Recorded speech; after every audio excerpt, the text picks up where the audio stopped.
Assalamu alaikum everyone. I'm Janatul Firdaus Khundukar. My student ID is 232159937. Today I'm here to talk about measurement of power and energy. In this topic, I will explain how electrodynamometer types work and how it can be used as wattmeter to measure power.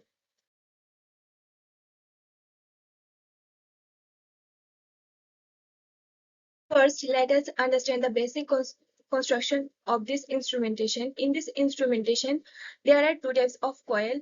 The first one is fixed coil and the second one is movable coil. Both coils are connected in series. That's why the same current flow through them. When the current flow through the fixed coil, a magnetic field occurs. That's why the interaction of magnetic field and the movable field, a deflection torque also appears.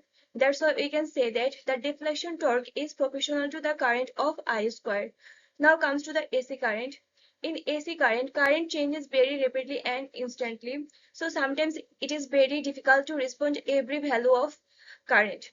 That's why it responds to the average value of current. Now we will see the integral form of deflection torque. The deflection torque is proportional to 1 by t integration of I squared dt, where limit is 0 tends to t, and 1 by t and integration of I squared dt is also proportional to IRMS value. So we can say that the deflection torque is proportional to I squared of RMS. So basically, the deflection torque is respond to the RMS value of current, not the instant value of current. Now, let us see how this instrumentation works as wattmeter. When this instrumentation used as wattmeter, the coil connections are changed. The fixed coil are connected in series with the load current, so they carry the load current, and the movable coils is connected across supply through a high resistance. That's why the movable work as pressure coil or potential coil. In this case, the deflection depends on the product of the current coil and the pressure coil. That's why we can write the equation as theta f equal to k into 1 by t integration of 0 to t and the product of IC and IP.